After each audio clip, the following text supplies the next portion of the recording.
Uppercut and Above MMA podcast with Reggie. Number one, the King is back. Everybody's saying it. We're 6 days removed from UFC 246, and the talk of the town is McGregor that the King is back. But is he back? I think he's back. He looked pretty damn impressive to me. It took him all within 40 seconds to take out Donald Cowboy Cerrone. But before I get into the main event of this pay-per-view event that went down last Saturday, I just want to touch on a couple of other matches that went on in the event. So one of the matches that I was looking forward to seeing was actually Claudia Gadelha versus Alexa Grasso.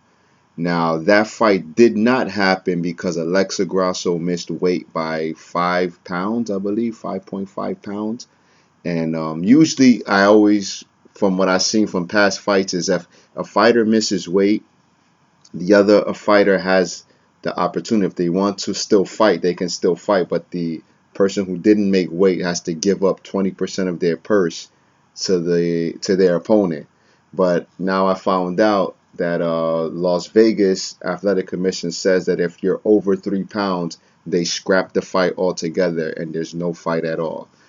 So I know that kind of sucks. It sucks for the fans that wanted to see the fight. It sucks for Claudia because you get your mindset and you know you're ready to fight and you start training camp and you start doing all these things and you're getting ready, and then for them to tell you like a day before, well, there's no fight, and I know Claudia was looking to get back in there and just do some damage, and to have that taken away from you is kind of it's a sucky situation, man. And I know this weight cutting thing has been an issue in the past, and people can't make weight. And I think the UFC, they've tried at least to. They have it where now they weigh them in early in the morning. So everybody comes in the morning and you weigh in there, and that way you get the rest of the day to replenish or rehydrate. And then they do the traditional weigh-ins like around 6 o'clock in the evening. But you're not weighing in. You're already weighed in. It's just to stand on the scale and for the crowd and do the final face-off and whatnot. So feel bad for Claudia. She's a personal favorite of mine. I wanted to see that fight very bad, but I guess maybe some other time. The first match on the card was another personal favorite of mine, Anthony Showtime Pettis versus Diego Ferreira. And I was looking for Pettis to come out on top. He did not. He was submitted, but it was a tough fight for Pettis, man. And he started off, he got a couple of strikes in, but he didn't get enough strikes in on Ferreira to keep Ferreira from pushing the pace and bringing the pressure. And I noticed Ferreira was closing that distance, and he was getting close up on Anthony, not allowing him to get off his usual attacks with the spin kicks and the body kicks and whatnot and the flashy punches. And because Anthony has traditional good traditional martial arts skills. That's what he has. And Ferreira was able to neutralize it. And he did this weird thing where when Ferreira would move in, he'd have his lead leg up, like, a little bit, like if he was checking the kick. And maybe his team or his camp, somebody saw something and said, listen, if you're going to rush in on Anthony, keep that leg up to check, I guess, maybe for the body kick, because Anthony Pettis is known for body kicks. He's got damaging body kicks, and he's used it in the past to take people out. So I thought that was a very good strategy on Ferreira's part. I like that idea of coming in with your leg already in a check position, and then, but ultimately it was the grappling that finished Anthony off. Ferreira cinched in a choke that even before Anthony hit the floor with the choke, before they went down, it looked like he wanted to tap. So congrats to Ferreira, man. What a great performance. He hasn't lost since 2015, so he's on a real roll, and that was an impressive victory for me. As far as Anthony goes, I kind of wonder where he goes from here. He's dropped 2 in a row, but he's dropped 2 in a row before. So, and he seems to be very positive about the situation, acknowledging, yeah, I got 2 losses, but I've been here before, and I'll be back. And, and it's all about going back to the drawing board, man. This fight game it's not easy, and you want to see a guy like that who's a fan favorite get back to his winning ways. So we here for you, Anthony. We here, brother. Uh, what was another fight on there that I was very interested in? Oh, the heavyweight showdown between Aleksei Olink and Maurice Green. What a fight. Oh man, I enjoyed that fight so much. Maurice Green has some crazy stand up first off to begin with. I mean, the fight starts off and he throws a leg kick and on Aleskei's already on the ground. Powerful leg kick. But Maurice was throwing some techniques. But again, once again, it would be the grappling of Aleksei that will neutralize most of Maurice's stand up. Even though when they got to the ground, Maurice was he was doing very good in the beginning. It was a nice little ground war they had going on. He even threw up a triangle of his own. I was like, okay, I see you, Maurice. You getting it in. But Aleksei eventually, the grappling, the overpowering. And there was a point before they even got to the ground where Maurice Green is, Aleskei's trying to take him down, and Maurice is pulling his arm for the Kimura. Now, that's a trap on Link's part because he wants him to go for that Kimura, so when he takes him down, he'll have his back. So it's like you think you're doing the right thing sometimes, and that little mistake you make might just, you're putting yourself into a deeper hole. But I did like the fact that Maurice, he threw up his own triangle from the bottom. He was throwing hammer fists from the bottom. He was doing everything he could to survive, and eventually Olink taps him with the armbar. And Olink's got, I was looking at his record, he has a lot of fights on this. He's got like 54 wins, I believe, 55 wins. That's a lot of fights. And on top of that, he's 40 something of those wins are by submission. So he's a tap out artist. So that was impressive to me all along. And they call him the boa constrictor. And he grabbed Maurice's arm and it was like a boa constrictor. He was not letting go. And he tapped him out. But it was a good fight for the heavyweights there. And I love the fighting, the ground game coming from Olensky, but Maurice trying to stick it out and stay in there. Man, I like to see stuff like that. Good fight, guys. Congratulations to Olensky. I'm sorry, Olink, trying to say his name. Holly Holm gets the decision over Raquel Pennington. I believe this was the second time they're fighting. And you got to think that Holly's trying to get back and maybe trying to get another title fight with Amanda Nunes. By the way, Amanda's a beast. You know it. I know it. She's the GOAT right now in the women's division. So, and I like the way Holly Holm transitioned from being a professional boxer to MMA. She's done such a good job of it. Like, she's like one of the best kickboxers, and traditionally she was just a professional boxer, and now she's got all these other added extra tools that I think make her a good MMA fighter, coming from that background of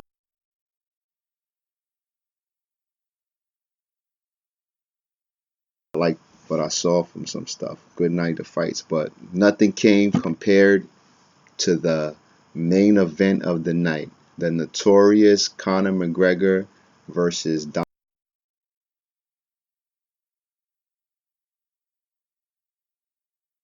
on the other hand, Cowboy is always very active, fighting like 5-6 times a year.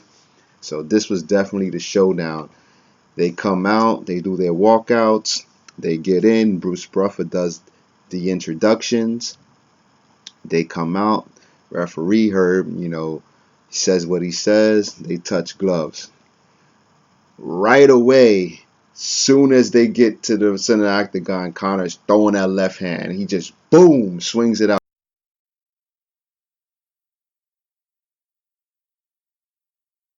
Where Connor has Cowboy, they're in the clinch, and he just gives him the shoulder. He hits him with his shoulder. He uses the shoulder shrug move. So he's boom, one. And he hits him again, 2, 3, 4 times.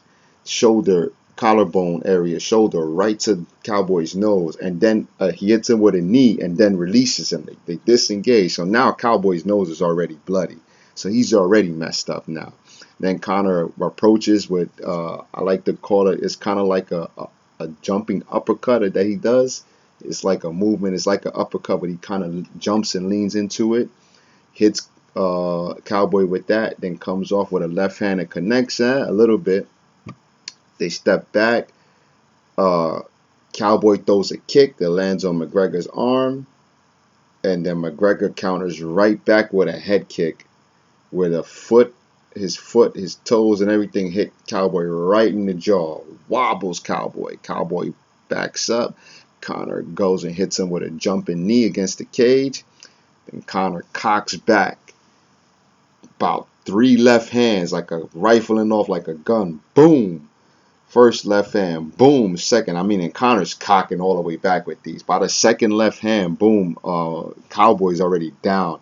He's down on the ground. He's trying to weather the storm. Connor swarms him. Punch, punch, punch. Hammer fist, punch, punch, punch. Herb Dean gave Cowboy every chance he could. Fight over. Crowd goes crazy. Connor gets into the middle of the ring, gets a little emotional. He's back. To me, it was a beautiful 40-second performance. You can't get any better than that. That was one of the best performances I've seen from Connor. And man, he goes up to Cowboy after the fight, and I saw the audio of what he actually said today. So he tells Donald, I love you, Donald. And it was the shoulder, right? Hey, the shoulder that broke it, telling him, my shoulder's what broke your nose. And he kisses him on top of the forehead, and then he walks away. And then, he embraces Cowboy's grandma, and, he tells you raised a wonderful boy. Like something, very mutual respect between them. No real bad blood. And man, that was the fight there. Like I said before, 40 seconds of just straight beauty. That he was able to neutralize Cowboy to the point where Cowboy couldn't do anything to him. And that is a game plan that you have to respect, that to come out so fast and hit somebody with the unexpected, and to just see it play out, because a lot of people thought the fight would go longer. But Connor's one of those guys. He's the most dangerous in the first 2 rounds of the fight. I mean, if he's going to come at you, he's going to take you out. He's going to take you out in those rounds. So, what a main event, man. And now I want to get to this. I want to get to all the talk after.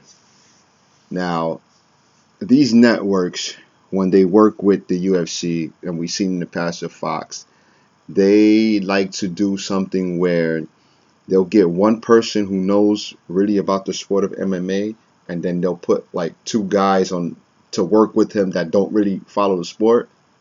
So then it gets weird, because sometimes people sound funny, or when they're trying to explain or analyze MMA, they don't really know about it. And I think everybody knows who I'm referring to. I know you know who I'm referring to, and that's Stephen A. Smith.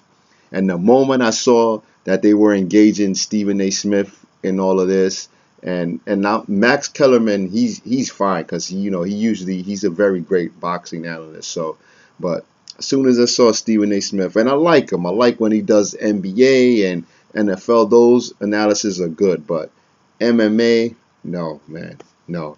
I mean, right out the gate, he's just trashing Donald Cerrone, man. Right at the post fight, they had another guy, I can't remember his name. Then you had Joe Rogan, and you had Stephen A. Smith. And Stephen A. Smith, he starts going off. He's like, oh, like you said, Joe, the first 15 seconds of the fight, Cowboy was done. He gave up. I'm like, first of all, he did not give up. There was no point in the fight where Cowboy looked at the ref and said, stop the fight, I don't want to continue, I'm hurt, my nose is broken. That never happened. He never gave up. So you're already starting off on the wrong foot. He got cracked in the face with another guy's shoulder, and then got kneed in the face. So his nose is already bloody. I think his nose was broken. So I don't see how you can call that somebody giving up. He's still trying to fight back, even though all of this just happened to him. So anyway, Stephen A goes off more. He's like, oh, I expected to see 2 rounds of fighting. I figured Conor would win, but I thought it would be 2 rounds. You mean to tell me 40 seconds? He got him in that clinch. He hit him with the shoulders, and now I'm laughing because to me it's funny. But I'm like, but now I see where it's coming down to now. And I get it. I wanted to see more rounds. I wanted to see a good standoff battle between them both. And sometimes as fans we want to see that. We want them 5 round fights. We want them fights to go maybe 2 rounds to see two guys engage.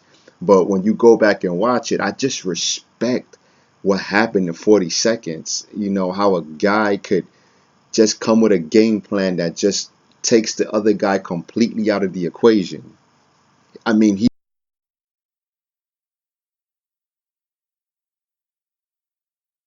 fight. To think that it could go five. A lot of fights do go 5 rounds. A lot of fights go, 2 rounds, 3 rounds. But realistically, you got guys wearing 4-ounce gloves, punching, kicking, kneeing, elbowing, taking down. There's so many different techniques and so many ways to hurt a person that it will be over fast. And guys been knocked out in less than 40 seconds.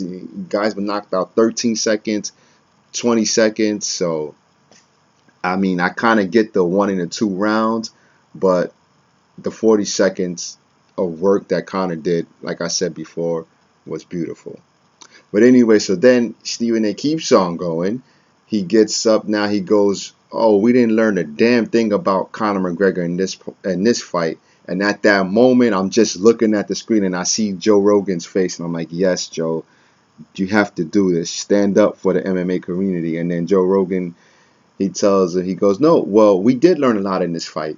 And then he starts listing everything that we learned from the fight itself with Conor McGregor and everything he did. And then I was like, you needed that because he's going off. He's basically shitting on Cowboy. He's saying Cowboy gave up. Cowboy came in with a suspect chin because he'd been TKO'd a lot of times before. Like, what? Like, do you know the MMA community? We all know Cowboy Cerrone, man. This guy's accomplished. Yeah, he doesn't have a championship or nothing like that, but this guy is accomplished, and this guy cracks dudes' heads with head kicks. If you haven't noticed, he's just fighting another world class fighter, and he got beat. That's all. He got beat up. So, if you would hear the way Stephen A. Smith talked about him, you would thought Cowboy was nobody and that McGregor was just some overrated dude. I'm like, you don't know these guys. You don't know the sport well enough to make those kind of analysis. So I was happy that Joe, had to step in a little bit and is like, listen, man, this is what it is. And let's be clear here. Because even today, Joe Rogan, I saw a clip of his podcast. It came out. He said, it's not right. Stephen A. Smith should not be calling or, broadcasting or making analysis on fights.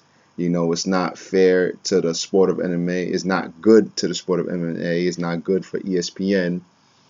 And that comes back to the networks now because maybe the networks are like, well, they want their guys to be a part of it too. When people like me and other fans like you're used to seeing the Dominic Cruz and Daniel Cormier and Rashad Evans and all these other people who actually know about the sport talk about it and give you, good information about the sport other than just saying that somebody was so bad and horrible and that they gave up. So and then there's a video that came out of a viral video of Stephen A. Smith. I guess he's with a trainer in his apartment or his house, and he's boxing. And look up the video anyway. It's funny. It's like you look at it and you go, listen, you can't talk about somebody giving up and fighting bad when that's what you're doing. Like, look how you're sparring. Like, it looks pretty bad. Like I said, though, I got no problem with Stephen A. Smith when it comes to the other sports that he does, but he's the entertainment factor as well. So that's probably the reason why the network was like, we're going to have Stephen A. Smith up there with Joe Rogan and Michael Bisping and them to talk. But like I said, you got to get I like the fact when they get the guys that know about the sport. people are talking about Conor being like a new Conor. They say, oh, Conor McGregor's changed now. How do you like the new Conor? And I don't think he's changed. I don't think he's a new Conor. I think he's the same Conor McGregor he always been. I just think that he had an epiphany and he realized that he was making stupid mistakes. And like he even said himself, he was disrespecting his team, disrespectful to the people who support him, just doing dumb stuff and not, focusing on what it is. Like, you got all these people here supporting you. Do what you got to do. You get your butt in that gym and you train. You don't just start fooling around and you're getting into trouble.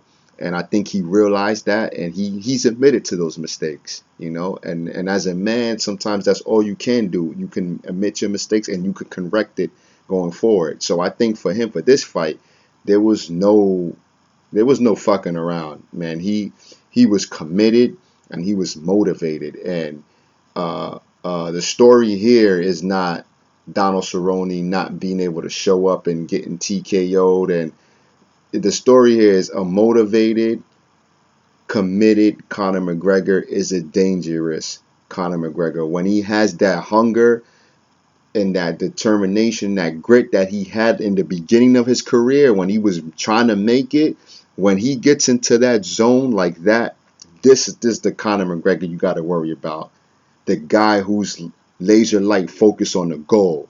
When his goal was to win 2 belts and have 2 belts at the same time, what did he do? He went out there and he starched Eddie Alvarez. So that's the Conor that people know, and that's the Conor that he got away from while he was making the big money now, and he went off and he fought Floyd Mayweather and he had the proper 12, and he was just this is the fight game is one of those sports where you got to be in it sometimes 100%, and sometimes side things you do can distract and take away from what you're trying to accomplish. But when you get that laser light focus, and things fall together.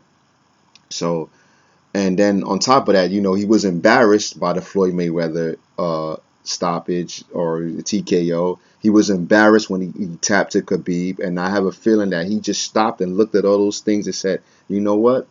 No more. I'm gonna redeem myself, and I don't want to ever be embarrassed like that again. And I'm gonna go back to what it was, just working hard and getting that determination and that motivation. And I think that's where he's at. So I don't think he's a new Conor McGregor. I think he's the same Conor McGregor. He just realized what he was doing, and and I think he has respect for most of his opponents. I don't think he doesn't like, or I think the only person he probably doesn't like is Khabib. But other than that, he even with Aldo, man, after he all the stuff that went down with Aldo at the World Tour and the press conferences, even after he KO'd Aldo, he told him, and you see him when they stand, he's like, look, I'm sorry, bro, we could do it again, like, and you're just looking like, oh, look at this guy, like, and you wouldn't think for somebody who did what they did to Aldo talk like that to him, and that's what he is, so like I said, same Conor McGregor, just back to the old consistency and determination and being motivated like he was. So now we want to talk about where does Conor go from here? Who are his next opponents, right? And I got 4 that you can make so many fights for Conor right now. Jorge Masvidal is one of the fights you can make. Big pay-per-view right there. You also have the Nate Diaz trilogy, and I'm circling that one because that's the fight that I think should be made next. That is, oh man, Nate Diaz and Conor Part 3. You got to do that, and I think Conor's ready. I think he wants it, and I know Nate's been waiting forever for it. Another fight you could do is, assuming that the fight happens, first of all, Khabib versus Tony Ferguson. So whoever wins out of that, then you'll be figuring Conor will get a lightweight championship match. But everybody's assuming it's going to be Khabib, but he's fighting Tony Ferguson. That's not a walk in the park. So depending on the winner of that fight, And then also you got Justin Gaethje. That's another good fight for Conor that I believe will be a great fight. I mean, you want to talk about pure violence, man, we'll get it all in that fight. So let me just go back a little bit. So with Jorge Masvidal now, Dana has come out before and said that he doesn't want Conor fighting Jorge Masvidal because Jorge is too big. First of all, that's not something you would probably want to tell Conor McGregor, that you don't want him fighting somebody because somebody's bigger than him. That's not going to matter. But I don't think that Jorge's that much bigger than Conor. If anything, they almost probably about within the same range of each other. And Conor looks damn good at 170. So, you know, that's the fight right there. But it seems like Dana's leaning towards, like he said in the conference, pushing towards Usman versus Jorge Masvidal for the welterweight championship. So I guess we might not get that fight. The Nate Diaz fight, though, man, I mean, this is it, and it's already. I mean, both guys got one win apiece, right? They got a long history together. You got the first fight, Nate submits Conor. You got the second fight, Conor comes back, dominates in the first early rounds, and wins the decision. But Nate mounted a comeback so good, so big that it could have easily been a draw, or he got it so close to where Conor just won by a thin hair. So you got to get that third fight in to just, that's it. You end the rivalry. You end it now. You end it on this high note because these guys are still very popular and people want to see this. There's a guy on Instagram, I think his name is Boss Logic. A lot of people might know him, and he makes these, from time to time he makes posters, like UFC fight posters and stuff like that, just on his account. And he did a poster that I saw, and it got me so hyped for this fight. I'm looking at it, and I'm like, nah, we have to have Diaz versus Conor 3. We have to have that fight. I'm pulling it up right now, see if I could even get it. So yeah, so it's black and white in the back. It's got Conor's face and Nate's face, and it has a hand with the wearing the UFC glove. It says UFC 248, and it has the Roman numeral 1, and then another Roman numeral 1 on the right side, and in the middle is the finger, the middle finger, and it says McGregor versus Diaz 3, UFC 248, with blood trickling down. And I'm like, I saw this, I'm like, oh man, this is the fight to make. That is definitely the fight to make. And like I said, the winner of Khabib and Ferguson, depending of how that goes down, assuming that these two guys even fight, hopefully they do, because that's another fight that should have happened. And it's been like 3 or 4 times already, and you can't seem to get these two in the octagon. So hopefully that happens. And Justin Gaethje. So Conor's coach, John Kavanagh, came out and said he preferred Conor to fight Gaethje at 170. And I'm like, whoa, that sounds good. I mean, because like both guys won't have to cut weight. And Gaethje's just an animal all on himself, and he's been calling, I think, Conor out too. And Gaethje, man, he hits you with those low kicks in your leg, but he hits you in a spot like on your ankles and those real and you see guys wincing when he did it to Poirier when he fought Poirier, and he's just crazy, man. He's got hands, and every time he wins, he runs up to the cage and does like a somersault backflip off the cage. So that fight itself alone is another good one. Even though my fight is what I want is the Diaz and McGregor, but I would not be upset for any of these fights, especially if it's the Gaethje versus McGregor fight. That talk, like I said before, pure violence. That you want to see people's heads get knocked off. Any one of these opponents, especially that guy. So that's what my future would like to be for Conor. I know he had his celebratory toast with Lorenzo and Dana with some proper 12, and I saw a picture they were drinking. I think it was National Irish Coffee Day, so they were in the bar, and they're talking it over. Let's see, man. I'm ready. Conor already said, this is my season. So far, the season's starting off good. You know, as a fan, I just want to be entertained with some great fights, man. And I know these guys can do it. You know, get somebody in there. Let's do it, man. Conor's ready.